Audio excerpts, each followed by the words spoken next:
At moments of sorrow and exhaustion, it's only too easy to look back over the years and feel that our lives have, in essence, been meaningless. We take stock of just how much has gone wrong, how many errors there have been, how many unfulfilled plans and frustrated dreams we've had. We may feel like the distraught, damned Macbeth, who, on learning of his wife's death, exclaims at a pitch of agony that man is a cursed creature who struts and frets his hour upon the stage and then is heard no more. Life is a tale told by an idiot, full of sound and fury, signifying nothing. No life can avoid an intermittently high degree of sound and fury. The question is whether it must also ultimately signify nothing. As Macbeth's lines hint, this will depend on who is telling it. In the hands of Shakespeare's bracingly termed idiot, the story of a life may well turn into unintelligible and dispiriting gibberish. But with sufficient compassion and insight, we may equally be able to make something different and a great deal more meaningful and redemptive out of the same material. The difference between despair and hope is just a different way of telling stories from the same set of facts. Only a small number of us ever self-consciously write our autobiographies. It's a task we associate with celebrities and the very old. But it is, in the background, a universal activity. We may not be publishing our stories, but we are writing them in our minds nevertheless. Every day finds us weaving a story about who we are, where we're going, and why events happened as they did. Many of us are strikingly harsh narrators of these life stories. We hint to ourselves that we've been morons from the beginning. We've stuffed up big time. It's been one disaster after another.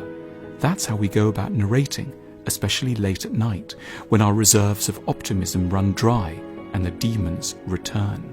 Yet there is nothing necessary about our self-flagellating methods of narration.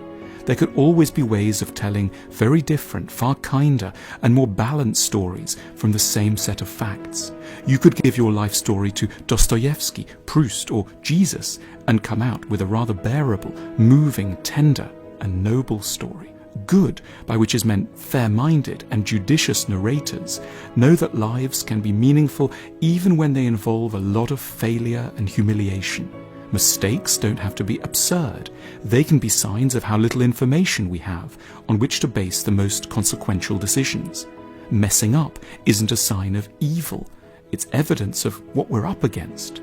Not all the disasters are wasted anyway. Maybe we spent a decade not quite knowing what we wanted to do with ourselves professionally. Maybe we went through a succession of failed relationships that left us confused and hurt a lot of people. But these experiences weren't meaningless because they were necessary to later development and maturity. We needed the career crisis to understand our working identities. We had to fail at love to fathom our hearts. No one gets anywhere important in just one go. We have to forgive ourselves the horrors of our first drafts. The good storyteller recognizes, contrary to certain impressions, that the central character of a story isn't always responsible for every disaster or triumph. We're never the sole authors of everything that happens to us. Sometimes it really will be the economy, our parents, the government, our enemies, or simply the tragic dimensions of human existence that are to blame. Good narrators don't always over-personalize.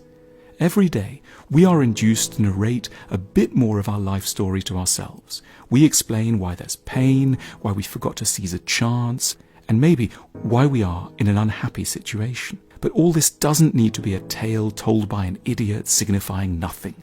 It can be a tale told by a kind, intelligent soul signifying rather a lot. Like almost every life story, it is in truth a tale of a well-intentioned, flawed, partially blind, self-deceived, but ultimately dignified and quite good human being, struggling against enormous odds, sometimes on a good day, succeeding just a little in a few areas.